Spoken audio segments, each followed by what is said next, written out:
Good morning बेटा। हमारा chapter चल रहा है अमलगमेशन। और अमलगमेशन में हम कुछ नया पढ़ेंगे आज। अमलगमेशन या एब्जॉर्शन दो तरह के होते हैं और ये डिफरेंस बताया है एएस 14 ने, अकाउंटिंग स्टैंडर्ड 14 ने। अमलगमेशन जिसको हम एब्जॉर्शन भी बोल सकते हैं, क्योंकि एएस 14 दोनों में कोई डिफ्रेंशिएट नहीं करता। तो हमारे लिए अमलगमेशन यानी दो कंपनी मर्ज होते हैं, तीसरी कंपनी बनती है और एक कंपनी ने दूसरे को एब्जॉर्ब किया, ये दोनों को वो कहते हैं अमलगमेशन। एएस 14 दोनों को अमलगमेशन ही बोलता है। तो हम उसके एंगल से बात कर रहे हैं। अमलगमेशन हो या एब्जॉर्शन, ये दो तरह के होते हैं। इन the nature of purchase, in the nature of merger. जैसे हम इनिशियली थोड़ा डिफरेंस देखे थे, लेकिन आज उसको हम ज़्यादा डेप्थ में पढ़ेंगे, इन डेप्थ। बेटा ऐसा है, ये दो शॉप्स हैं। इजी करने के लिए ये दो शॉप हैं, दोनों नियर बाय है, दोनों एडजॉइनिंग है। मतलब बड़ा घटिया सा एग्जांपल ले रहा हूँ मैं समझाने के लिए। बेटा ये दो शॉप है, बहुत इजी एग्जांपल। यदि यहाँ पर समोसा और यहाँ मिलती है कचौरी, कैसे बनाओ पता नहीं, पकोड़े जो भी है, यहाँ मिलता है समोसा, यहाँ मिलते हैं पकोड़े और कचौरी। अब बेटा यहाँ पर ऑनर है,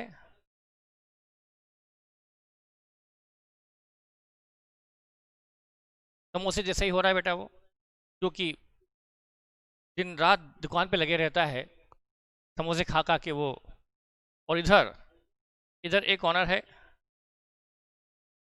कीड़ी का दुबला, बिल्कुल मेरे जैसा। बेटा वो पकोड़े खा खा के है ना ढीला हो गया।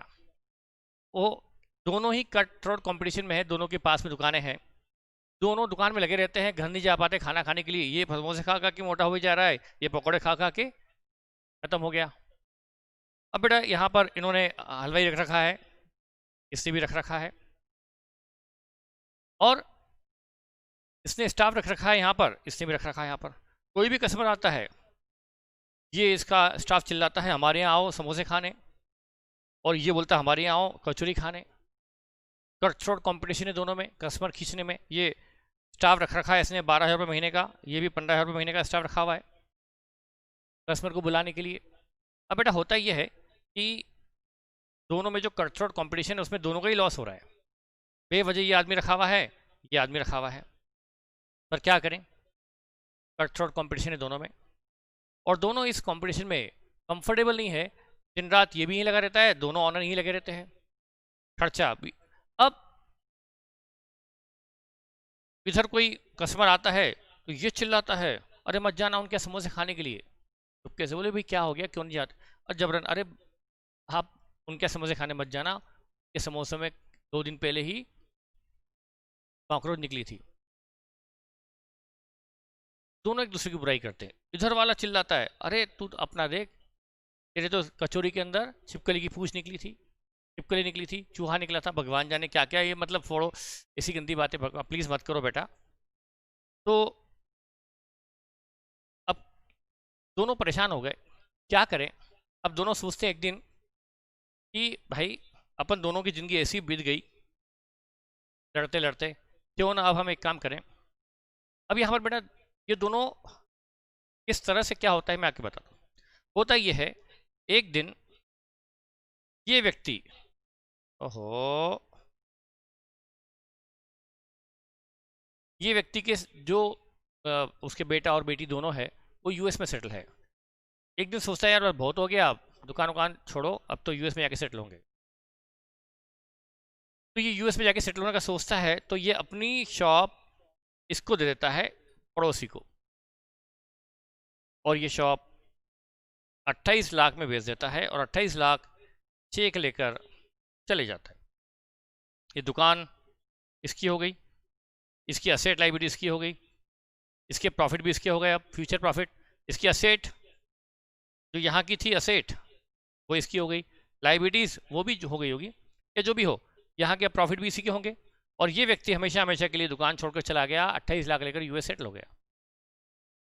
यहाँ जो दोनों के बीच में डील हुई है ना ये दुकान में, इसको कहते हैं परचेज। यानी ये कहेगा, ये जाड़ा वाले व्यक्ति कहेगा कि मैंने उसकी शॉप, कीड़ी कांप की शॉप मैंने खरीद ली है। ऐसे वर्ड बोलना नहीं चाहिए बेटा क्लास में। ये समोसे की दुकान वाला ऑनर कहेगा कि मैंने पकौड़ों की दुकान वाले के बिजनेस को खरीद लिया। बिल्कुल सही है, ये परचेज हो गया। इसको कहते हैं absorption in the nature of purchase, क्योंकि इस व्यक्ति ने दूसरे के बिजनेस को एक्वायर कर लिया है, खरीद लिया है, खरीदना हुआ है, ये परचेज हुआ, ये हुआ absorption in the nature of purchase real sense में। अब मैं आपको बताता हूँ फिर मर्जर क्या होता है। अब देखो, दोनों सोचते हैं कि हम ये बेवजह की झगड़ा करते करते बहुत हैरान परेशान हो चुकी, ज़िंदगी हमारी खराब होगी, क्यों ना अपन मिलकर काम करें। हम दुकान में बैठ रहे थे सुबह 8 से लेकर रात को 8-10 बजे तक। अब एक काम करेंगे, आधे अपन दुकान को मिलाकर एक कर लेते हैं। हम इस दुकान पर समोसे भी बेचेंगे, पकौड़े भी बेचेंगे और कचौड़ी भी बेचेंगे। और ये जो लड़के बाहर खड़े हैं ग्राहक बनाने के लिए, अब क्या जरूरत है, हम जब एक ही हो गए तो कंपटीशन खत्म, इनको हटाओ, हलवाई भी एक रख लेते हैं, यही मैनेज कर लेगा सारा सब कुछ। अब इन्होंने क्या किया, इन दोनों दुकानों की दीवार हटा दी और इसको मर्ज कर लिया। अब यहाँ की असेट लाइबिलिटी भी, अब यहाँ पर मॉर्निंग आवर्स में मोटा सेट बैठता है और इवनिंग आवर्स में छोटा सेट बैठता है। दोनों ही बड़े खुश। मॉर्निंग में ये दुकान में है तो ये अपने घर में है, और यदि ये इवनिंग में अपने दुकान में है तो ये अपने घर में है। दोनों की ज़िंदगी खुशहाल, कंपटीशन ख़त्म, हेडेक ख़त्म, कॉस्ट भी कम हो गई। अब यहाँ पर दोनों मिलकर प्रॉफिट शेयर करते हैं। अब यहाँ पर ये जो हुआ है ना, इसको कहते हैं मर्जर, ये कहा जाता है मर्जर। दोनों मर्ज हो गए। ये मोटा सेठ ये नहीं बोल सकता कि मैंने पकौड़े वाले सेठ का बिजनेस खरीद लिया। हाँ खरीदा, दोनों मिलकर काम कर रहे हैं ना, ये हुआ इन द नेचर ऑफ मर्जर। तो बेटा दोनों में दुकान एक हो गई थी, दोनों में बिजनेस इकट्ठे हो गए थे, दोनों में ऐसे लाइबिलिटी एक जगह आ गई थी, लेकिन यहाँ पर पहले वाले केस में ऑनर चला गया था, दूसरे वाले केस में ऑनर यही है, अभी भी वो प्रॉफिट में शेयर कर रहा है। ये यहाँ पर ये नहीं हुआ कि इस व्यक्ति ने, पकौड़े वाले सेठ ने समोसे वाले सेठ को बिजनेस बेचा, ऐसा भी नहीं। और ये समोसे वाला सेठ ये भी नहीं कह सकता कि मैंने बिजनेस, ये कह सकती कि हाँ हमने बिजनेस मिलकर कर रहे हैं। ये है मर्जर। तो बेटा क्या होता है, मर्जर की 5 कंडीशन मैंने आपको लिखवाई थी, मैं वापस लिखवा तो सकता नहीं। यदि ये है ए कंपनी, ए लिमिटेड, ये है बी लिमिटेड, ठीक है बेटा। अब यहाँ पर प्लांट मशीनरी है, स्टॉक है, debtor, cash, bank, trade creditor, कोई लोन है, रिजर्व एंड सरप्लस है और इक्विटी शेयर कैपिटल है, और यहाँ भी सब कुछ है, ए में भी है। अब बेटा यहाँ पर ए, ये बी का बिजनेस यहाँ आता है, ए टेक ओवर बी। बेटा अब ये जो टेक ओवर है ना, ये 2 तरह का हो सकता है, in the nature of purchase, in the nature of merger. Merger in the real sense क्या है, मर्जर के पीछे का, जिसने ये कंडीशन बनाई उसके पीछे उसकी थॉट क्या थी, क्या सोचते थे वो मर्जर के पीछे, और जिसको सोच कर उन्होंने सारी कंडीशन बनाई, वो ये था कि यदि बी कंपनी अलग से चलती रहती, बी कंपनी यदि अलग से चलती रहती तो जो कुछ बी में होता वही सब कुछ ए में भी आने के बाद भी होता रहेगा। तो ये है मर्जर। और मैं क्लियर करूं, ए मतलब ए ने बी को टेक ओवर कर लिया तो ठीक है, पर अब ये नहीं, ए ये नहीं कह सकता कि मैंने बी को खरीद लिया, और बी ये नहीं कह सकते कि हमने अपना बिजनेस बेच दिया, बल्कि ये कहेंगे कि हम अब मिलकर काम कर रहे हैं, अब हम मिलकर काम कर रहे हैं। इसको कहते हैं इन द नेचर ऑफ मर्जर। और उसके कॉन्ट्रेरी बी ये कहेगी हमने अपना तो बिजनेस बेच दिया, अब ए जाने, ए का काम जाने, और ए कहे कि हाँ हमने बी से बिजनेस खरीद लिया, अब बी के शेयर होल्डर से, बी के ऑनर से हमारा कोई वास्ता नहीं, उसका बिजनेस अब हमारा हो गया। ये हुआ इन द नेचर ऑफ परचेज। दोनों में सिग्निफिकेंट डिफरेंस है।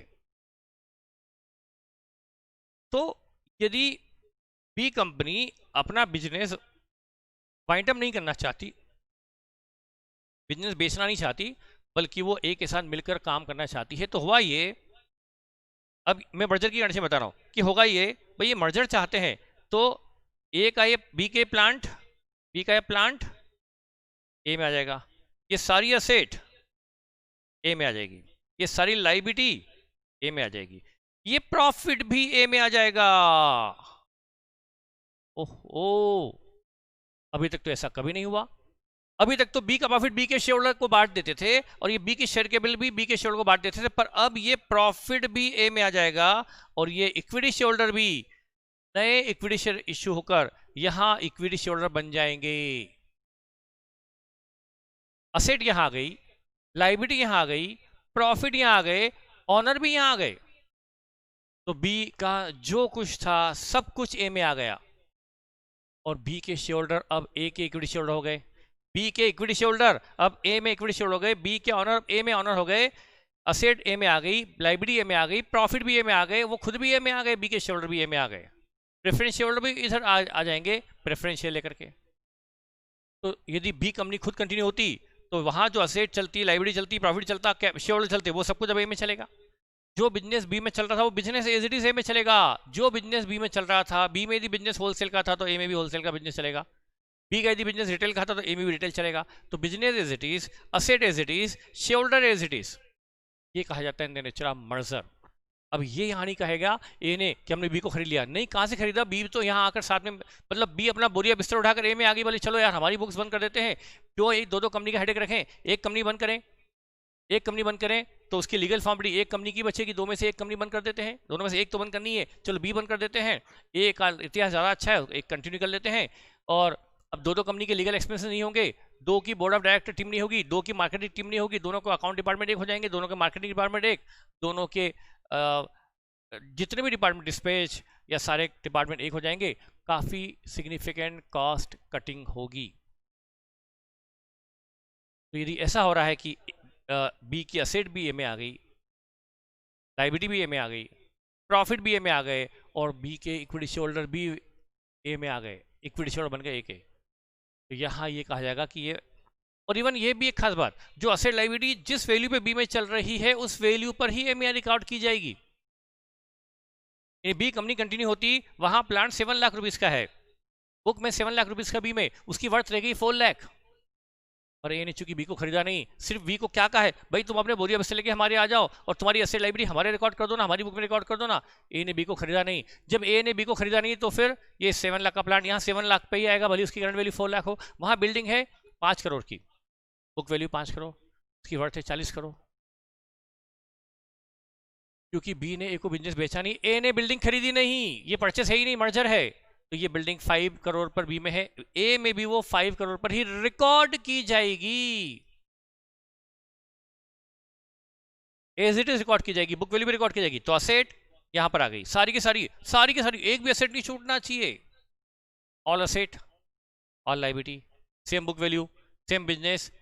तो देखिए 5 कंडीशन है मर्जर की, all assets and liability of B company, जिसको मैं कहूंगा ट्रांसफरर कंपनी, मैं यहाँ ए बी कहूंगा कंफर्टेबली, पर बी कौन है, ट्रांसफरर, जो बिजनेस ट्रांसफर कर रही है, और ए ट्रांसफरी, मैं बार बार कहूँ ट्रांसफरर ट्रांसफरी तो आप कंफ्यूज हो जाओगे, क्योंकि आपका वैसे ही दिमाग अभी थोड़ा सा लॉकडाउन में लॉक हो गया होगा। तो बेटा हम लोग तो ठीक है रिकॉर्डिंग करने एकेडमी आते हैं, आप लोग तो बेचारे घर में बैठे बैठे हमें देख देख के पक गए होंगे, कहाँ आपका क्या ज़माना था, कितना बढ़िया घूमते फिरते थे, क्या क्या देखते थे, मार्केट में निकलते थे, ये आस पास वो, अब क्या है बेटा, वही अड़ोस पड़ोस खत्म, जिंदगी वहीं खत्म, थोड़ा छत पे घुमाए वही हो गया बेटा। तो मैं क्या करूँ, लेकिन मैं क्या बोल रहा था बेटा, फालतू बात करने की मुझे आदत नहीं है, मैं क्या बोलते बोलते रुक गया, अरे मुझे कंफ्यूज कर दिया बेटा आपने। हाँ, 5 कंडीशन मर्जर की, इन द नेचर ऑफ मर्जर की 5 कंडीशन जो AS14 ने तय है। ऑल असेट्स, एक भी असेट बी में छूटना नहीं चाहिए, all assets and liability of transferor company यानी B company becomes assets and liability of transfer company, सारी असेट लाइबिलिटीज की असेट लाइबिलिटी हो जाना चाहिए। Number 1, all assets and liability of transfer company must be recorded in the books transferee company, जो asset liability वहां पर है वो यहां पर आप सोचेंगे सर में कुछ दिख तो रहा नहीं है, ये देखो, ये आपको, ये देखो, ये देखो।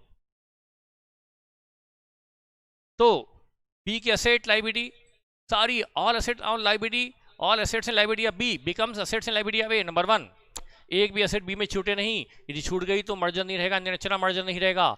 ऑल असेट मतलब ऑल असेट, ऑल लाइबिलिटी मतलब all liability, long term short term सब।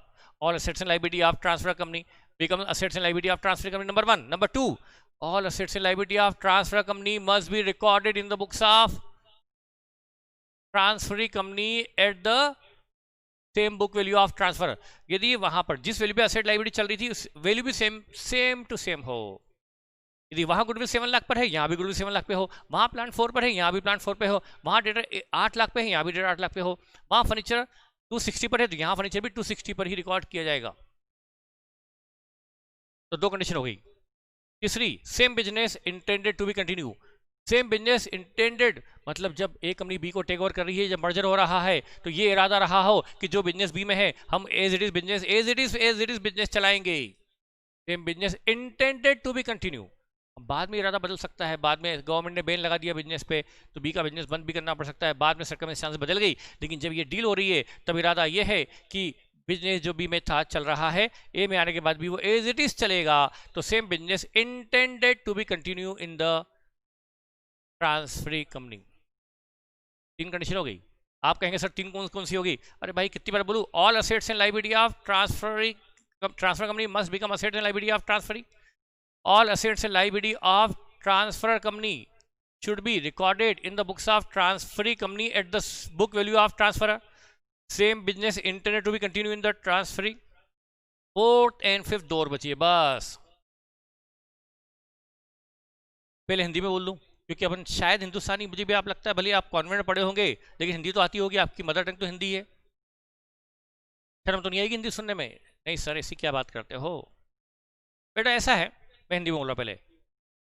जो ये बी कंपनी है, ट्रांसफर कंपनी है, इसके वो शेयर, वो मतलब जो ए में शेयर बनने में राजी हैं, राजी मतलब मूवी का नाम नहीं रहा हूं मैं, अग्री है, जिनकी कंसेंट है, वो बी के शेयर जो ए में शेयर बनना चाहते हैं, जिनका इस मर्जर की स्कीम में कंसेंट है, उनको जो पीसी दिया जाएगा वो इक्विटी वालों को सिर्फ इक्विटी में दिया जाएगा। पूरा का पूरा पीसी इक्विटी में होगा, सिंगल पेनी भी कैश नहीं होगी। हाँ, फ्रैक्शन के लिए कैश देना अलाउड है, फ्रैक्शनल शेयर के लिए थोड़ी बहुत, लेकिन अदरवाइज पूरा का पूरा पीसी इक्विटी शेयर में देना होगा। मतलब बी के majority owners equity shareholders A में इक्विटी शेयर बन जाएंगे by this scheme of merger. ये जो टेक ओवर हो रहा है इसकी वजह से बी के शेयरहोल्डर ए में इक्विटी शेयर हो जाएंगे।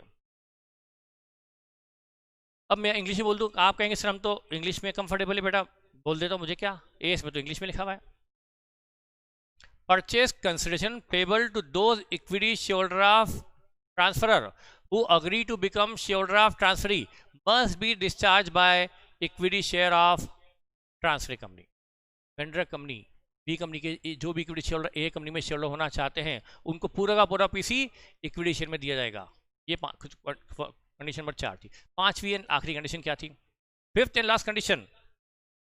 अच्छा, ये कितने शेयरहोल्डर कम से कम जिनकी स्कीम में कंसेंट होना चाहिए, कितने ए में आ जाएंगे? कम से कम 90%। तो पर्सन और पर्सन्स, चाहे वो एक व्यक्ति हो चाहे अनों को, सिंगल और मल्टीपल, पर्सन और पर्सन्स हैविंग 90% और मोर वोटिंग पावर यानी ऑनरशिप या इक्विटी शेयरहोल्डर, पर्सन और पर्सन हैविंग 90% और मोर voting power in transferee company must become shareholder of transferees. All person or person having 90% or more voting power in transferee company must become shareholder of all person or person having 90% or more voting power in B company, B means transfer company, must become shareholder of transferee company मतलब A company। B company के वो जो shareholder कम से कम 90%, एक व्यक्ति भी जिसके पास 90% voting power है, 92% वोटिंग पावर है, 93, यदि वो भी बन गया तो चलेगा ए में शेयरहोल्डर। तो पर्सन और पर्सन हैविंग 90% और more voting power in transfer company must become shareholder of transferee company by virtue of amalgamation. बस बेटा ये 5 कंडीशन है। इसका मतलब हुआ असेट, सारी असेट सारी लायबिलिटीयां आए, नंबर 1। बुक वैल्यू पे आए, नंबर 2 बुक वैल्यू पे रिकॉर्ड कीजिए, नंबर 2। तीसरा बिजनेस सेम का सेम हो। चौथा पीसी तो दिया जाएगा इक्विटी शेयर होल्डर को इक्विटी शेयर में और प्रेफरेंस होल्डर को प्रेफरेंस में, और कम से कम 90% शेयर होल्डर 90% ऑनर, यहाँ के ए में ऑनर बन जाना चाहिए। ये 5 कंडीशन है, तब कहा जाएगा इन द नेचर ऑफ मर्जर। यदि एक भी कंडीशन फुलफिल नहीं हुई तो इन द नेचर ऑफ परचेज। ये तो कंडीशन है। अब बेटा हम जो ये पढ़ रहे हैं ना, डिफरेंस जो हमने पढ़ा है ये अकाउंटिंग पॉइंट ऑफ व्यू से पढ़ा है। यदि amalgamation in the nature of purchase है तो हमारी अकाउंटिंग परचेज मेथड से होती है, लेकिन यदि amalgamation in the nature of merger question में कहा गया है तो अकाउंटिंग की जो मेथड, जो डिफरेंट मेथड है उसको कहते हैं pooling of interest method of accounting. यदि amalgamation in the nature of merger का है तो अकाउंटिंग जिस प्रोसीजर से होती है, जिस मेथड से होती है, जो AS 14 ने स्पेसिफाई की हुई है, वो है pulling of interest method. Pulling of interest मतलब इंटरेस्ट का इकट्ठा होना। इंटरेस्ट मतलब क्या? ब्याज का इकट्ठा होना। ब्याज नहीं बेटा, ए के शेयर होल्डर का इंटरेस्ट अभी तक अलग था, बी के शेयर होल्डर का इंटरेस्ट अलग था। अब दोनों का इंटरेस्ट इकट्ठा हो गया, अब दोनों के प्रॉफिट लॉसेस वो शेयर करेंगे इकट्ठे। प्रॉफिट है तो दोनों को, लॉस है दोनों को। ये हो गया पुलिंग ऑफ इंटरेस्ट। इंटरेस्ट अब उनके अलग अलग नहीं रहे बल्कि इंटरेस्ट मर्ज हो गए। That may be called pulling of interest method of accounting. तो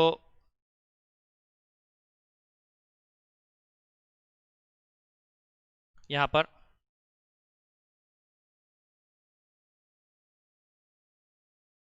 टाइप ऑफ अमलगमेशन जिसमें हम एब्जॉर्प्शन इंक्लूड करके चलते हैं, यदि वो इन the nature of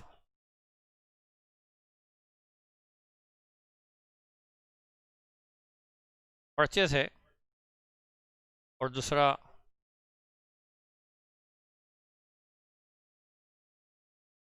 the nature of merger है, तो method of accounting applicable, method of accounting applicable.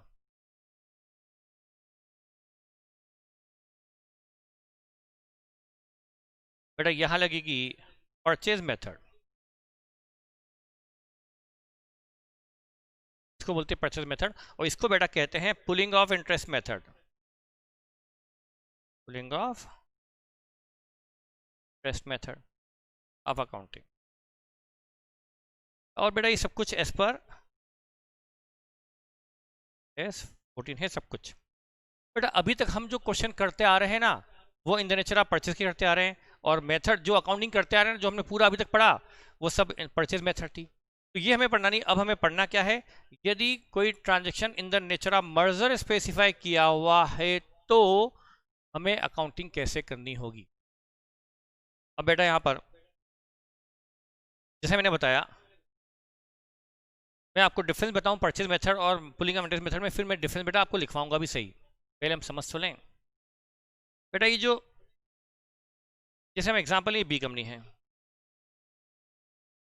ये बी लिमिटेड, यहाँ इक्विटी शेयर कैपिटल है, यहाँ प्रेफरेंस शेयर कैपिटल है, यहाँ जनरल रिजर्व है, यहाँ P&L है, यहाँ पर कोई 6% डिवेंचर हैं, यहाँ क्रेडिटर्स हैं, यहाँ फिक्स्ड एसेट्स हैं, stock, debtor, cash bank etcetera. बेटा अब ये बी कंपनी ए में जा रही है, बी कंपनी को एब्जॉर्ब कर रही है ए लिमिटेड, पर ये एब्जॉर्प्शन किस नेचर का है, परचेज या मर्जर, वो क्वेश्चन में लिखा रहेगा। बेटा अभी तक हमने कई क्वेश्चन देखे, वो सब परचेज की क्यों थे। आप पुराने जितने भी क्वेश्चन एक बार देखना, इतना वैसे आपके पास टाइम होता नहीं है, पर फिर भी यदि ध्यान करो तो बेटा जो क्वेश्चन थे ना, इसी क्वेश्चन में तो क्या था कि ये डेटर पर प्रोविजन बना के लेना है, मतलब बुक वैल्यू बदल, वहाँ अलग वैल्यू पर, यहाँ अलग वैल्यू पर। फिक्स्ड एसेट यहाँ 70 लाख पे है, नई कंपनी में उसको लिया गया 90 लाख पर, वैल्यू बदल दी, ये तो परचेज हो गया। फिर कभी कभी कई क्वेश्चन में तो हम क्या करते थे, कैश बिंग लेके नहीं आते थे, सारी एसेट लेके नहीं आते थे, तो परचेज हो गया। किसी किसी क्वेश्चन में तो हमने लाइब्रेरी लेके नहीं आई थी। एक क्वेश्चन था ना कोई एक क्वेश्चन था Y और Z, जिसमें हमने इंटरेस्ट ऑन डिवेंचर की जो लाइब्रेरी थी वो हम लेकर नहीं आए थे, लाइबिलिटी वहीं छोड़ाए थे, वो वेंडर कंपनी ने पे की थी। मतलब हम कई सारे क्वेश्चन में कभी एसेट नहीं लाते थे, कभी लाइबिलिटी नहीं लाते थे, कभी एसेट की वैल्यू बदलते थे, कभी लाइबिलिटी की वैल्यू बदलते थे। और पीसी शेयर होल्डर को, ये शेयर होल्डर को कैश भी देते थे ना कई क्वेश्चन में, कि इन्हें 10 रुपीज़ पर शेयर कैश दिया, 20 रुपीज़ पर शेयर कैश दिया। वो के लिमिटेड वाला क्वेश्चन था जिसमें हमने के और एल के शेयर होल्डर को प्रति शेयर 8 रुपये कैश दिया था और बाकी शेयर्स दिए थे। तो पीसी कैश में भी है, शेयर में। बेटा ये परचेज हो गया, फिर तो मर्जर थोड़ा हुआ। मर्जर के लिए तो क्या है, इनको पीसी से इक्विटी शेयर में हो। तो बेटा अभी तक जितने क्वेश्चन किए वो सब परचेज वाले थे, उसमें मर्जर एप्लीकेबल क्यों नहीं होता था मर्जर? हम कई बार एसेट लेके नहीं आते थे, कई बार लाइबिलिटी लेके नहीं आते थे, कई बार एसेट की वैल्यू बदल देते थे, कई बार इक्विटी वालों को हम कैश और शेयर दोनों देते थे। तो बेटा वो मर्जर की कंडीशन फुलफिल नहीं होती थी। मर्जर की कंडीशन क्या है, सारी एसेट आए, सारी लाइबिलिटी आए, नंबर 1, सब बुक वैल्यू भी रिकॉर्ड हो, नंबर 2, फिर इक्विटी शेयर को सिर्फ पीसी में इक्विटी शेयर ही दिए जाए, कैश नहीं दी जाए। वो सब चीज़ें हमने देखी। तो बेटा वो सब अब एप्लीकेबल है। तो अब हम जब अकाउंटिंग करेंगे पुलिंग ऑफ इंटरेस्ट मेथड से, तो बेटा अब क्या होगा, अब क्या होगा, पुलिंग ऑफ इंटरेस्ट मेथड से जब अकाउंटिंग करेंगे बेटा, जब amalgamation in the nature of purchase हो, तब हम अकाउंटिंग पढ़ चुके। अब हम पढ़ रहे हैं इन द नेचर ऑफ मर्जर, उसमें पुलिंग ऑफ इंटरेस्ट मेथड में क्या होगा बेटा। नंबर 1, पहला फर्क बेटा, जो परचेज मेथड होती थी, जैसे ये फिक्स्ड एसेट यहाँ 70 लाख पे है, परचेज मेथड में इस फिक्स्ड एसेट को जो हम यहाँ ए में लाते थे, हो सकता है 90 लाख पे ले आते थे, वो परचेज में होता था। परचेज मेथड में असेट को लाते थे रिवाइज वैल्यू पर, लेकिन मर्जर में इस असेट को 70 का 70 सेम वैल्यू पे लाया जाएगा। पहली कंडीशन तो ये, तो पहला फर्क तो यही आ गया। परचेज मेथड में असेट को लेकर आते थे रिवाइज वैल्यू पर, मर्जर में लेके आएंगे सेम बुक वैल्यू पर।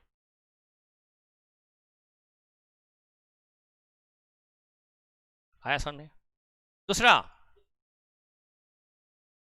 सेकंड, सबसे बड़ा डिफरेंस परचेज में, इन द नेचर ऑफ परचेज में जो परचेज मेथड थी बेटा, ये जो प्रॉफिट था ना, ये प्रॉफिट ये हम इक्विटी शेयर के अकाउंट में डालते थे और ये प्रॉफिट उन्हें ही बांट के आते थे, इसका पेमेंट उन्हें कर देते थे। आपको ध्यान होगा ना, हम जब पीसी की इनको पीसी में क्या मिलता था, ये प्लस ये प्लस ये प्लस रिलायशन प्रॉफिट मिलता था। परचेज में आपको ध्यान होगा बेटा, इक्विटी शेयर होल्डर को equity share capital plus surplus plus minus realisation profit मिलकर पेमेंट होता था। ध्यान होगा आपको, इक्विटी शेयर कैपिटल, आपको ध्यान होगा कि हम इक्विटी शेयर होल्डर में इक्विटी शेयर कैपिटल डालते थे, रिजर्व एंड सरप्लस डालते थे और रिलायशन प्रॉफिट लॉस डालते थे और वही उन्हें पे करते थे। लेकिन यहाँ पर मतलब हम परचेज में ये प्रॉफिट उन्हें वहीं पे करके आते थे, इसका पेमेंट उन्हें वहां देके आते थे, तो ये रिजर्व सरप्लस यहाँ ए में नहीं आता था, क्योंकि ये रिजर्व सरप्लस हम बी में शेयर होल्डर को बांट कर आते थे। हम सिर्फ उसकी असेट और लाइबिलिटी लाते थे, प्रॉफिट लेकर नहीं आते थे। लेकिन मर्जर में जो पुलिंग ऑफ इंटरेस्ट मेथड लगेगी, क्योंकि मर्जर में असेट भी आ गई, लाइबिलिटी भी आ गई, सेम बुक वैल्यू भी आ गई, शेयर होल्डर भी इधर आ गए, तो प्रॉफिट भी इधर आ जाएंगे, प्रॉफिट भी इधर आएंगे। तो मर्जर में, इन द नेचर ऑफ मर्जर में जब पुलिंग ऑफ इंटरेस्ट मेथड से अकाउंटिंग करेंगे, तो ये रिजर्व सरप्लस, ये बी के यानी ट्रांसफरर कंपनी के रिजर्व सरप्लस भी यहां जोड़े जाएंगे। ये बी का रिजर्व ए के रिजर्व में जुड़ जाएगा, बी का पीएनएल ए के पीएल में जुड़ जाएगा। फिक्स्ड एसेट फिक्स्ड में जुड़ती है, स्टॉक स्टॉक में जुड़ता है, क्रेडिटर क्रेडिटर में, कैश कैश में, वैसे ही रिजर्व सरप्लस भी रेलिवेंट हेड में ऐड हो जाएंगे। मतलब आप देखो ना बेटा, मर्जर में हो क्या रहा है, असेट इधर आ गई, लाइबिलिटी इधर आ गई, वो भी सेम बुक वैल्यू पर, इक्विटी शेयर भी इधर आ गए, इक्विटी शेयर बन गए ए में, प्रॉफिट भी इधर आ गया। तो बेटा ये मर्जर है, ये पुलिंग ऑफ इंटरेस्ट मेथड है। और बेटा ऐसा क्यों, लॉजिक क्या, एएस ने क्यों कहा कि भाई, बेटा ऐसा है, ये फिक्स्ड एसेट्स है 70 लाख की, जब ये परचेज होता था, जब ए ने बी को खरीद लिया, तो मतलब अब ए ने बी को खरीद लिया, मतलब अब ए का बी के शेयर होल्डर कोई वास्ता नहीं। हो सकता है ए ने सारा पीसी नगद में दे दिया हो, ए ने पीसी दे दिया हो नगद में इसके इक्विटी शेयर होल्डर को, अब इक्विटी शेयर होल्डर बी के इक्विटी शेयर होल्डर नगद लेके गए फॉरेन टूर मजे करने, अब उनका ए से कोई वास्ता रहा क्या, नहीं रहा। तो ए ने बिजनेस खरीद लिया और बी ने बिजनेस बेच दिया। जब ए ने बिजनेस खरीद लिया तो ये असेट भी तो खरीद ली, और असेट खरीदी है क्योंकि बिजनेस खरीदा है, क्योंकि उसने परचेज है। जब असेट खरीदी है और तो खरीदी हुई असेट ए में आएगी ए की कॉस्ट पर। यदि इसकी वैल्यू 90 है तो ए को अपने यहाँ फिक्स 90 पे रिकॉर्ड करनी पड़ेगी कि ए के लिए इसकी कॉस्ट 90 है। और चूंकि ए ने असेट खरीदी है, क्योंकि ये नेचर ऑफ परचेज है, तो असेट आएगी ए की कॉस्ट पर, न कि बी की बुक वैल्यू पर। अब बी कंपनी खत्म, शेयर अपना फंड लेके गए, बी और ए में कोई करेक्शन नहीं, तो असेट ए ने खरीद ली, तो असेट ए रिकॉर्ड करेगी अपनी कॉस्ट पर। डेफिनेटली सिंपल सी बात है, परचेजर अपनी जो असेट खरीदता है वो अपनी कॉस्ट पर रिकॉर्ड करता है, सामने वाले की बुक वैल्यू पे थोड़ा करता है। लेकिन यदि ये मर्जर है, यहां पर ए ये नहीं कर रहा, ए ने बी को खरीदा नहीं और बी ने अपनी असेट बेची नहीं, बिजनेस नहीं बेचा, कंपनी नहीं बेची, तो ये असेट भी नहीं बेची, सिर्फ बी को इजाजत मिली है कि भाई तुम अपनी असेट को हमारे यहाँ रिकॉर्ड कर लो आके। जब ए ने बी को खरीदा नहीं, ये मर्जर है, मर्ज हुआ है, बी ए में मर्ज हुई है, ए ने बी को खरीदा नहीं, तो ए ने बी को खरीदा नहीं, तो ये फिक्स्ड असेट भी ए ने नहीं खरीदी। जब खरीदी नहीं है ए ने, तो फिर इसको ए अपनी कॉस्ट पे रिकॉर्ड कैसे करेगा? क्योंकि तो वो रिकॉर्ड करेगा बुक वैल्यू पर। ये रीजन है।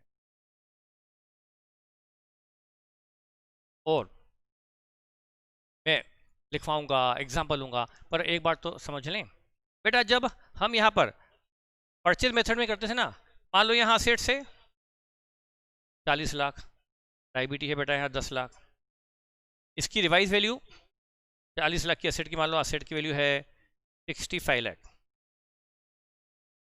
ए ने असेट ली, और बेटा मैं अभी जो करा हमने जो परचेज पढ़ा, इन द नेचर ऑफ परचेज, उसमें असेट ली 65 लाख की, और रिकॉर्ड भी 65 लाख पे करेंगे क्योंकि 65 लाख पे किया है असेट के लिए, और लायबिलिटी ली है 10 लाख पर, तो नेट असेट कितनी ली?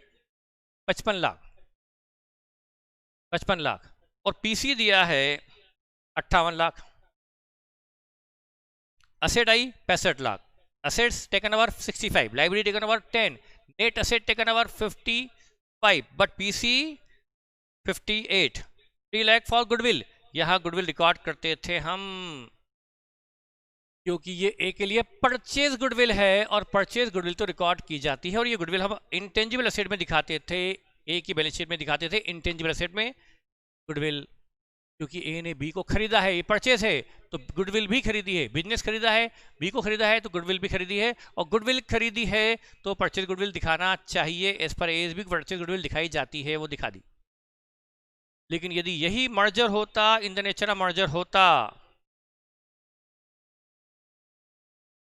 तो अब यहां पर मर्जर में ये गुडविल जो हम रिकॉर्ड करते थे टेक ओवर वाली, टेक ओवर पे अराइज होने वाली गुडविल, हाँ यदि यहां पर गुडविल है, यहां पर गुडविल है एक्स अमाउंट की, वो तो यहां पर भी एक्स अमाउंट पे आएगी, सेम बुक वैल्यू पे आती है। लेकिन मान लो यहां गुडविल नहीं है, यहां गुडविल नहीं है, और ये इन द नेचर ऑफ परचेज है, तो फिर यहां भी गुडविल नहीं आ सकती मर्जर में। क्यों नहीं आ सकती साहब? सर परचेज में तो आती थी, क्योंकि हमने वहां बिजनेस खरीदा था तो गुडविल भी खरीदी थी, तो परचेज गुडविल आती थी, पर हमने अब बी को खरीदा ही नहीं। जब बी को नहीं खरीदा, क्योंकि इन द नेचर ऑफ मर्जर है, बी हमारे इसमें मर्ज हो रही है, हम बी को खरीद नहीं रहे, जब बी को नहीं खरीद रहे तो उसकी असेट भी नहीं खरीद रहे, और जब असेट नहीं खरीद रहे तो गुडविल भी नहीं खरीद रहे, और जब गुडविल नहीं खरीद रहे तो there is no purchase goodwill. अब there is no purchase goodwill, तो फिर गुडविल कैसे आ सकती है? There should not be any goodwill on amalgamation. यदि गुडविल अमलगमेशन पे अराइज होती भी है तो उसे रिकॉर्ड नहीं करना है, गुडविल यहाँ रिकॉर्ड नहीं की जाती in the nature of merger. उसका रीजन मैंने बता दिया, there is no purchase, there is no purchase of goodwill, there is no purchase, there is no purchase of asset, no purchase of goodwill. If there is no purchase of goodwill, तो how we can show the goodwill in our books if there is no purchase goodwill? तो merger में, international merger में हम जब pulling arbitrage method लगाएंगे तो goodwill नाम का चीज यहाँ पर अराइज नहीं होगा। हाँ यदि पहले से गुडविल बी में है एक्स अमाउंट की, तो all asset at book value record करते तो फिर तो गुडविल आ जाएगी सेम बुक वैल्यू पर नई गुडविल अराइज नहीं होगी, जैसे कि परचेज में हुआ करती थी और रिकॉर्ड करते थे। तो परचेज में गुडविल रिकॉर्ड करते थे, मर्जर में नहीं करते। ठीक है, ये डिफरेंस मैं आपको ओरली बता रहा हूँ, बाद में मैं आपको बताऊंगा लिखकर। आपको पुरानी चीज़ याद तो करनी पड़ेगी। उसके बाद बेटा क्या होता था कि जब हम बी को एक्वायर करते थे इन द नेचर ऑफ परचेज में, द नेचर ऑफ परचेज, और बी के लिक्विडेशन एक्सपेंस हम पे करते थे, ध्यान होगा आपको, बंद हो रही है बी, उसको हम टेक ओवर कर रहे हैं। अब टेक ओवर का जो हम कर रहे हैं उसकी कीमत बी कंपनी क्या मांग रही है? भाई तुम असेट ले जाओ, लाइव ले जाओ, ये पेमेंट दे आओ, और साथ में हमारे वाइंडिंग के खर्चे भी तुम पे करना। हमने कहा भाई ठीक है यार, तुम नहीं कर सकते, तुम्हारी कंपनी को खरीदने का जो हम काम कर रहे हैं उसकी कीमत हमें ये भी चुकानी पड़ेगी। बोले हाँ सर चुकानी पड़ेगी, बी ने कहा। तो हमको बी के लिक्विडेशन जब हम पे करते थे तो हम करते थे गुडविल टू कैश। तो परचेजिंग कंपनी जब वेंडर कंपनी के लिक्विडेशन एक्सपेंसेस पे या रीइंबर्स करती थी तो गुडविल टू कैश होता था। पर मर्जर में, इन द नेचर ऑफ मर्जर में, जब हम पुलिंग ऑफ इंटरेस्ट मेथड लगाएंगे तो क्या ये गुडविल टू कैश कर पाएंगे? बात वही है, खर्चे वही की वही बात है कि हम बी कंपनी को एक्वायर कर रहे हैं, बी कंपनी के खर्चे भी हम पे कर रहे हैं। अब हम गुडविल टू कैश नहीं कर सकते क्योंकि गुडविल यहाँ रिकॉर्ड में नहीं आ सकती। तो फिर यहाँ पर P&L या जनरल रिजर्व डेबिट कर कर कैश या बैंक क्रेडिट करना पड़ेगा। आप गुडविल को डेबिट यहाँ नहीं कर सकते। ये सब चीज़ें मैं आपको वन बाय वन लिखाऊंगा और फिर मैं एग्जाम्पल के थ्रू आपको समझाऊंगा। अभी मैंने डिस्कशन किया है ओरल।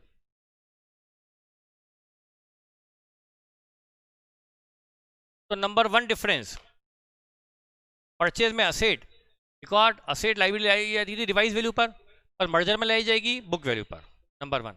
नंबर 2, परचेज में गुडविल यदि अराइज हुई है बैलेंस फिगर तो हम गुडविल को रिकॉर्ड करते थे, पर मर्जर में कोई बैलेंस फिगर के नाम से गुडविल नाम की चीज नहीं आएगी। तीसरा, लिक्विडेशन एक्सपेंसेस की एंट्री यहां होती थी गुडविल टू कैश, वहां होगी reserve surplus debit to cash. चौथा, जो बी कंपनी है उसका जो रिजर्व एंड सरप्लस था उसमें जनरल रिजर्व हो सकता है, P&L हो सकता है और कुछ भी हो सकता है। जब परचेज होता था ना, परचेज, तो ये सारे रिजर्व हम वहीं शेयरों को बांट के आते थे। नई कंपनी ए में टेक ओवर करने वाली कंपनी में रिजर्व सरप्लस नहीं लाए जाते थे, सिर्फ और सिर्फ असेट और लाइबिलिटी लाई जाती थी। पर मर्जर में पुलिंग ऑफ इंटरेस्ट मेथड जब लगाएंगे तो न सिर्फ असेट आएगी, न सिर्फ लाइबिलिटी आएगी, बल्कि ये रिजर्व सरप्लस भी यहां लाए जाएंगे। ये एक सिग्निफिकेंट डिफरेंस है। तो ये डिफरेंस है परचेज मेथड ऑफ अकाउंटिंग और pulling of interest method of accounting. ठीक है बेटा, तो अब हम एक काम करते हैं,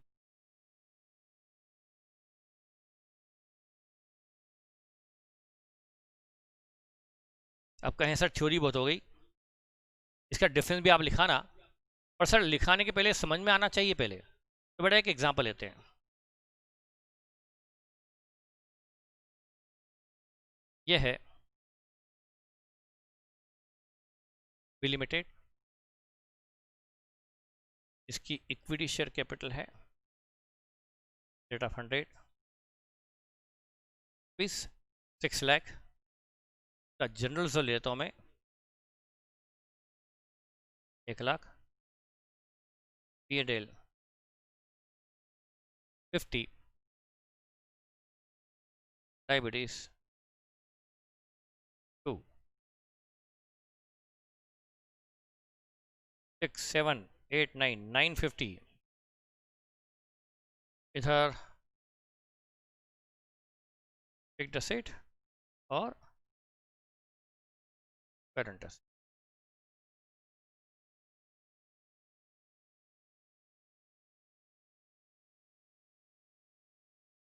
अब यहाँ पर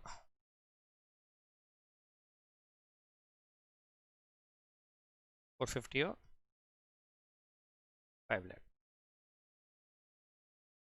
फिक्स्ड एसेट अब बी, वैल्यू डेट 525 ये दिया हुआ है। सिंपल क्वेश्चन लेता हूँ, और A limited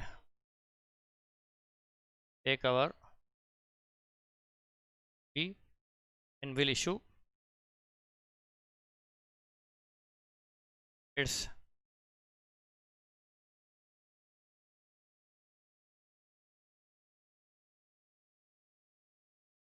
$8,500 shares of ₹100, ₹810। A take over कर रहा है बी को और बदले में दे रहा है अपने 8,500 शेयर, तो वाले 110 पर, और बी की फिक्स्ड एसेट का वैल्यूएशन 525 पे हुआ है। ठीक है बेटा, अब यदि यदि ये इन द नेचर ऑफ परचेज है और ये मैं कंपेरेटिव लेता हूं इन the nature of merger, in the nature of purchase, in the nature of merger. ठीक है बेटा, और इसमें लगेगी purchase method of accounting. Accounting की जो मेथड एप्लीकेबल है वो परचेज मेथड है, और यहाँ जो अकाउंटिंग की मेथड एप्लीकेबल है बेटा वो है पुलिंग ऑफ इंटरेस्ट मेथड।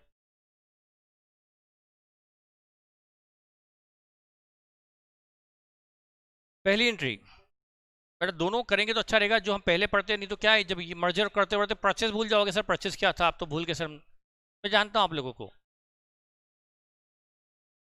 नहीं ऐसा नहीं बेटा, मजाक कर रहा हूँ, आप लोग बहुत इंटेलिजेंट बहुत प्यारे बच्चे हो, तो मैं कमेंट जोक मारते रहता हूँ, कमेंट करने की मेरी आदत है, मेरा खाना पछता नहीं है बगैर आपको डांटे, तो मैं कुछ कुछ कमेंट तो करता रहता हूँ बेटा, एक ही जगह तो है मैं जो कुछ आके बोल सकता हूँ। तो बेटा इन द नेचर ऑफ परचेज में, परचेज मेथड में हमारी एंट्री होती थी बिजनेस परचेज। हमने चूंकि बिजनेस खरीदा है, बिजनेस परचेज डेबिट। बेटा पीसी मैं निकालना भूल ही गया, 8500 शेयर है बेटा, एक कंपनी 8500 शेयर दे रही है 110 वाले, पीसी 935 हो गया। टू लिक्विडेटर ऑफ बी, ये ए ने एंट्री पास की है पीसी ड्यू करने की, पीसी ड्यू किया है। अब बेटा मर्जर में भी जब हम लगा रहे हैं पुलिंग ऑफ इंटरेस्ट मेथड, तब भी ए ने बी को खरीदा तो है, बस ये जो खरीदा है इसका तरीका मर्ज करने वाला है, खरीदने वाला नहीं। तो यहाँ पर भी टू लिक्विडेटर ऑफ बी तो होगा, क्योंकि बी कंपनी वाइंड अप तो हो रही है, और पीसी तो वही रहेगा। जब पेमेंट में तो जो दिया जा रहा है चाहे मर्जर हो या परचेज, पीसी दोनों के साथ रहेगा। बस हम यहाँ पर बिजनेस परचेज की जगह बिजनेस मर्जर वर्ड डाल दें। हमने बिजनेस खरीदा नहीं बल्कि बिजनेस मर्ज किया। वैसे आपको बता दूं AS14 ये डिस्टिंग्विश भी नहीं करता कि एंट्री क्या करना चाहिए, तो ऑथर अपने अपने हिसाब से कुछ भी कर लेते हैं।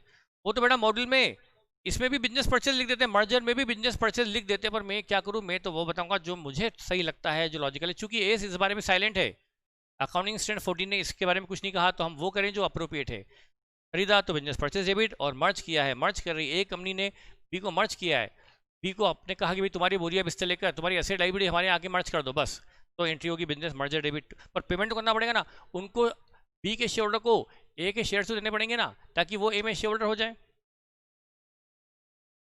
हाँ बेटा अब यहाँ पर चूंकि ये परचेज है, यहाँ असेट जब आएगी तो असेट यहाँ पर बी में 5 लाख पर है, लेकिन उसकी रिवाइज वैल्यू 525 है, क्योंकि ए ने बी को खरीदा है, परचेज है, और परचेज है तो फिक्स्ड असेट भी खरीदी है, और फिक्स्ड असेट खरीदी है ए ने, तो ए की फिक्स्ड असेट ए की कॉस्ट पर आएगी, तो ये फिक्स्ड असेट लाई जाएगी रिवाइज वैल्यू 525 पर। यह है cost to purchasing company because it is a purchase, लेकिन करंट असेट की रिवाइज वैल्यू नहीं दी, तो यही बुक वैल्यू ही हमने रिवाइज वैल्यू मान ली। और यहाँ डिफरेंस गुडविल आ भी सकती है और नहीं भी।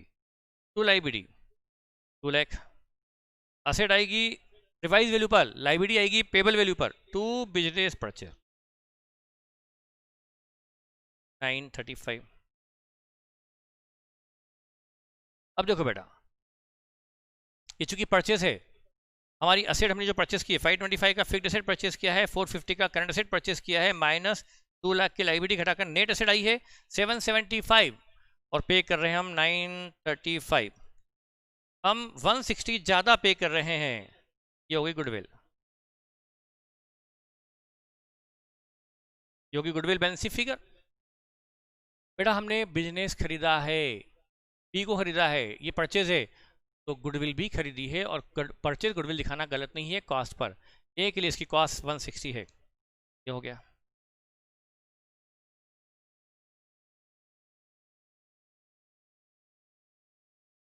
और तीसरा बेटा पेमेंट की एंट्री हो जाएगी liquidator of B debit 935 to equity share capital 850 to security premium 85,000 10 रुपये से, ये एंट्री होगी पेमेंट की खत्म। बेटा वहां से असेट लाए हैं रिवाइज वैल्यू पर, ठीक है, गुडविल आई रिकॉर्ड करी, और वहां से रिजर्व सरप्लस लेके नहीं आए, वहां रिजर्व सरप्लस लेकर नहीं आए, ध्यान रखना। वो तो बी के शेयर होल्डर के थे, बी के शेयर होल्डर ले गए, हम कहाँ से लाएंगे? वो तो बी कंपनी अपना पेमेंट लेके चली गई। वो पे आते हैं यहाँ पर पीसी भले शेयर्स में है, वो अलग बात है, पर ये परचेज है, इसलिए पीसी शेयर में और कैश में भी हो सकता था। मैंने दो इजी करने के लिए भी पूरा पीसी शेयर में ले लिया, पर कैश में भी हो सकता था। अब मर्जर में इस सेकेंडरी में फिक्स्ड एसेट आएगी, क्योंकि हमने बी को परचेज नहीं किया, सिर्फ उसको इजाज़त दी है कि वो अपनी असेट लाइबिलिटी हमारे इसमें रिकॉर्ड कर दे।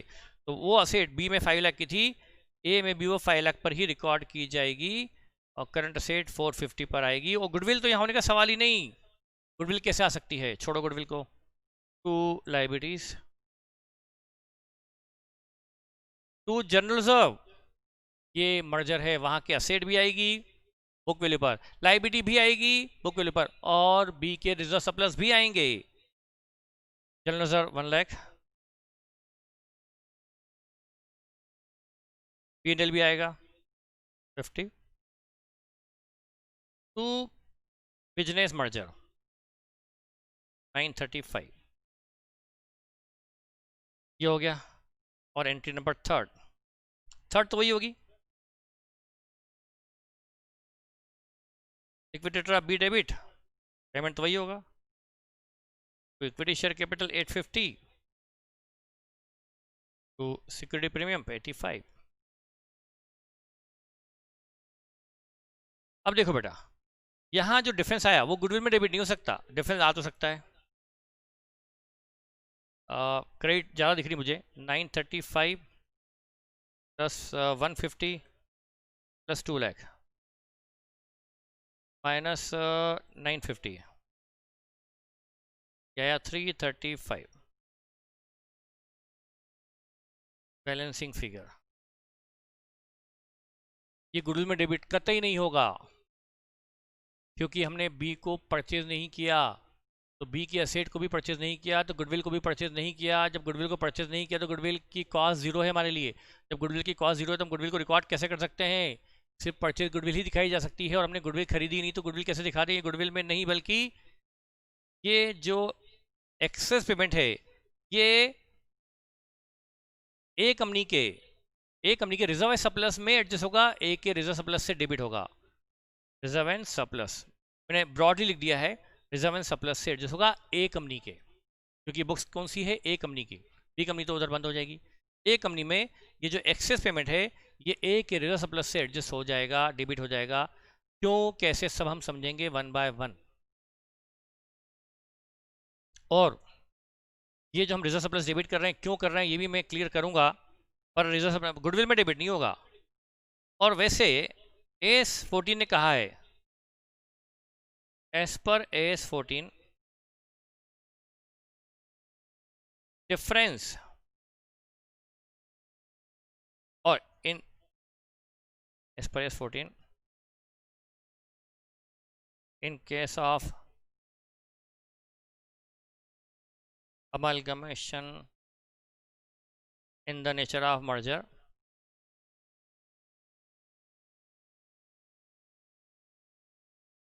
in the nature of merger में AS14 ने एक बात अलग से कही है, डिफरेंस बिटवीन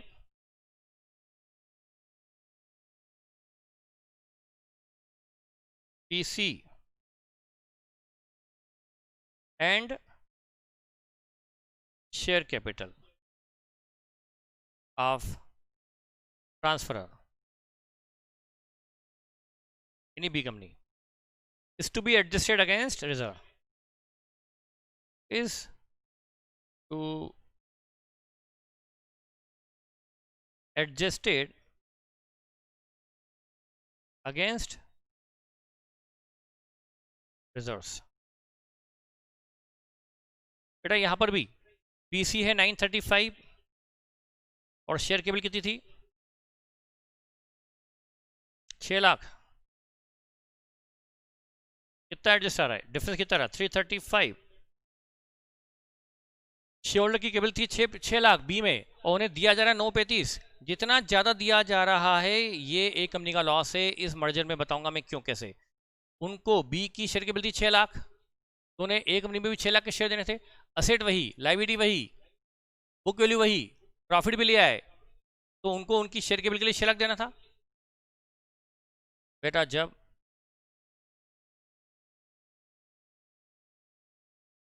ये बी कंपनी की हम असेट ले आए, फिक्स्ड असेट ले आए, करंट असेट ले आए, लाइबिलिटी ले आए, रिजर्व पीएल भी ले आए, रिजर्व भी हमारे यहाँ ले आए। तो बी के शेयरों को हम सिर्फ 6 लाख के लिए पेमेंट करेंगे या पूरे इस सब के लिए करेंगे? बेटा जब बी का पीएल हम अपने यहाँ ले आए, बी का रिजर्व हमारे लिए आए और बी के शेयरों को भी हमारे यहाँ ला रहे हैं, तो ये शेयर हमारे यहाँ शेयर बन जाएंगे और फ्यूचर में ये रिजर्व सरप्लस उनका शेयर रहेगा ना। तो उनको हमें सिर्फ 6 लाख पे करना था या ये पूरा पे करना था? बेटा उनको सिर्फ कैपिटल के लिए पे करना था, हमें पे करना था 6 लाख और हम पे कर रहे हैं 930। जितना ज़्यादा दे रहे हैं, ये लॉस है कंपनी का या जो भी है, ये भी और क्लियर मैं कर सकता हूँ, तो ये डिफरेंस रिजर्व में एडजस्ट होगा। और नहीं आपको क्लियर करना है, बस आप रट लो, मैं दोनों चीज़ें करवाऊंगा, आप चिंता ना करें। तो AS14 तो क्या बोलता है? Difference between PC and share capital is to be adjusted against reserve. और देखिए आपका डिफरेंस यही आया होगा, इस पर नोट लगा देंगे अपन, ये नोट तो नीचे लिखा नोट लगा के, ये अमाउंट बैलेंस फिगर की बजाय इसको हम ये मान सकते हैं इस पर नोट आया, आएगा यही जो 335 आया वो ऐसे ही आएगा। मैं जानता हूँ आप कुछ को क्लिक हुआ, कुछ को नहीं हुआ। जो एक्स्ट्राऑर्डिनरी इंटेलिजेंट है उनको क्लिक हुआ होगा कि हम जब बी को खरीद नहीं रहे, देखो मेरी बात सुनना, सुनोगे सर? सुनने के लिए तो बैठे हैं, तो बिल्कुल सुनेंगे सर आपको। बेटा परचेज में हम उनको सिर्फ असेट लाते थे और लाइबिलिटी लाते थे, ये लेकर नहीं आते थे। तो हम परचेज में पेमेंट कैपिटल के लिए भी करते थे और रिजर्व सरप्लस के लिए भी करते थे, लेकिन हम अभी ये मर्जर चल रहा है, हम असेट भी ला हम ये असेट भी लाए हैं, लाइबिलिटी भी लाए हैं, और बेटा ये भी तो अपने यहाँ ले आए हैं। ये रिजर्व सरप्लस भी ए में आ गया कि नहीं आ गया? तो ये रिजर्व सरप्लस बटा या ए में आ गया, डिस्ट्रीब्यूट हो गया या ए में आ गया, खत्म हो गया ए में आ गया? खत्म नहीं हुआ, ए में फिर से क्रिएट हो गया। और ये शेयर भी ए में शेयर बनने वाले हैं, ये रिजर्व भी ए का रिजर्व बनने वाला है। तो ये जब शेयर ए में शेयर हो जाएंगे तो ये रिजर्व में भी उनका हिस्सा होगा कि नहीं होगा? उनका इसमें भी हिस्सा होगा और एक रिजर्व में भी हिस्सा होगा उनका। तो बेटा फिर उनको इस रिजर्व सरप्लस का पेमेंट अभी किया जाए या बाद में उन्हें अपने आप होगा? बाद में होगा, अभी नहीं होगा। जब वो फ्यूचर में ये बटेगा तब उन्हें पेमेंट मिलेगा, आज नहीं। तो हमें पेमेंट सिर्फ किसके लिए करना चाहिए? बेटा जैसे हम असेट के साथ साथ असेट लेस लाइबिलिटी करके पीसी निकाला करते थे परचेज में, अब asset less liability less reserve करके निकलेगा। पीसी निकालने की नौबत तो कभी आएगी नहीं, क्योंकि आज तक रेयरली, फाइनल में भी ऐसा रेयर क्वेश्चन है जिसमें पीसी नेट एसेट से निकला हो इन द नेचर ऑफ मर्जर। वो हमेशा पेमेंट से निकालते, तो हम तो इंटरमीडिएट में तो सोच भी नहीं सकते कि वो पीसी एसेट से निकलवाएंगे। इसलिए प्लीज़ आपसे मुझसे पूछेगा भी मत, हमें कोई पीएचडी नहीं करनी है मर्जर पर। बस मैं ये कहूँगा, मैं किसी हालत में आपका व्हाट्सएप पे रिप्लाई नहीं करूँगा सर पीसी असेट से कैसे निकलेगा, जो है जितना है उतना पढ़ लो। हम असेट ले आए, लाइब्रेरी ले आए और रिजर्व सरप्लस भी ले आए, तो हम asset less library less reserve, तो हमें पेमेंट सिर्फ किसके लिए करना चाहिए? Only for share capital. तो हमें बी के शेयर को ए में शेयर बनाने के लिए सिर्फ 6 लाख का पेमेंट करना चाहिए था, पर हम उन्हें 935 के शेयर दे रहे हैं, 335 ज़्यादा दे रहे हैं। तो जितना ज़्यादा दे रहे हैं, ये ए कंपनी का लॉस है, तो ये एक रिजर्व सरप्लस से एडजस्ट होगा, एक रिजर्व सरप्लस से डेबिट होगा, ये हमने डेबिट कर दिया 335। और AS14 कहता भी है difference between PC and share capital is to be adjusted against reserve of transferee company. ये बोलती भी है, ये कहते भी हैं AS14 जिन्होंने बनाया वो। आई होप आपको ये समझ में आया होगा ये परचेज और मर्जर में बेसिक डिफरेंस क्या है बेटा। मैंने सारे पॉइंट कवर अभी नहीं किए, एक्सपेंसेस एक्सेट्रा, पर स्टेप बाय स्टेप होंगे। मुझे कोई जल्दबाजी नहीं मर्जर समझाने की, इन द नेचर ऑफ मर्जर समझाने। अब आप समझाऊंगा मैं, और अभी आपको एग्जाम्पल लेके समझाऊंगा, क्योंकि मेरा फोकस एग्जाम्पल भी ज़्यादा और क्वेश्चन में कम होता है। यदि एक ऑर्डिनरी स्टूडेंट भी, एवरेज स्टूडेंट भी एग्जाम्पल भी अच्छे से समझ लें, तो फिर मुझे क्वेश्चन करवाने की जरूरत नहीं रहेगी। मैं करवाऊंगा जरूर, चिंता मत करो। उन बच्चों के लिए जो क्वेश्चन पर डिपेंडेंट होते हैं, जिनको जब तक क्वेश्चन ना हो संतोष नहीं होता, सेटिस्फेक्शन नहीं होता, सर क्वेश्चन तो करवाए नहीं।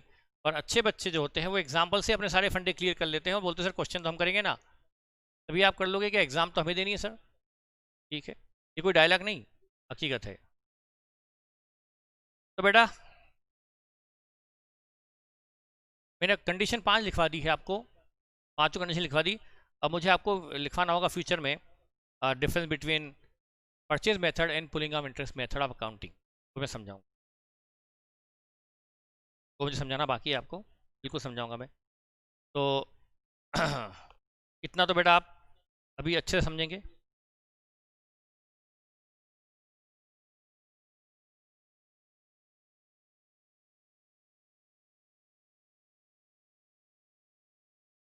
तो बेटा हम लिख लें डिफरेंस क्या,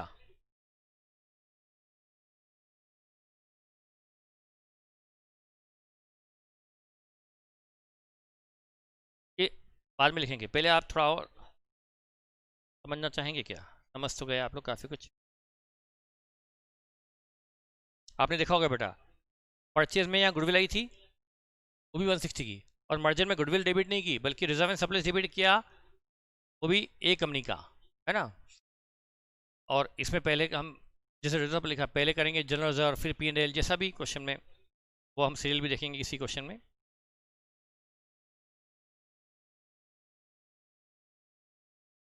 अब बेटा इसके साथ में कुछ एक नया एग्जाम्पल बनाए अपन,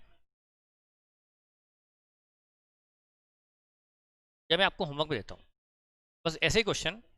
ये है, ये होमवर्क, बाय लिमिटेड, यहाँ equity share capital at the rate of 100 is 8 lakh, है ना बेटा। General reserve 120, P and L 40, loan 1 lakh, और creditors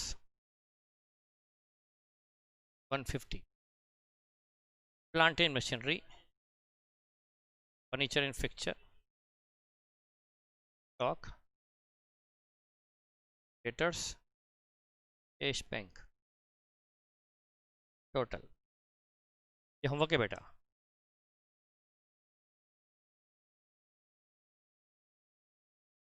cash bank 60, debtors 90, stock 150, furniture fixture 70, और बचा प्लांट मशीनरी 8 और एक 9, 60, 250, 12,10,000 माइनस 70 माइनस 240, 60 या 840। मेरी टोटलिंग सही है, टोटलिंग करो तो टोटल बेटा आप ठीक कर लेना, है ना। X limited take over Y and will issue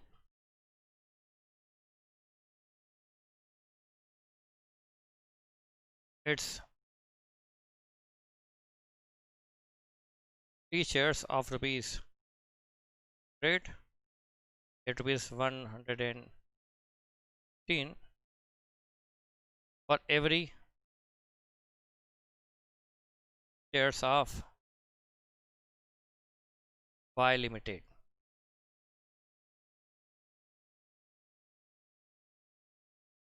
Assets of Y valued as under. Plant machinery जो 840 की है, इसको वैल्यू किया गया है 825 पर। फर्नीचर फिक्चर जो 70 का है, उसको वैल्यू किया गया 70 पर। स्टॉक जो 150 का है, वो वैल्यू किया गया 180 पर। बस इतना काफ़ी, ये 3 असेट को रिवाइज वैल्यू किया है। अब आपको पास जनरल एंट्रीज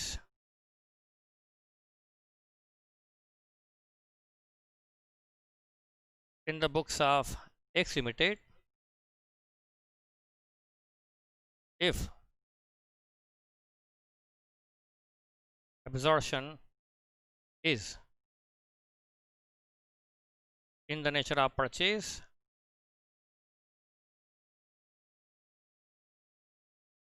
और दो entries in the nature of merger.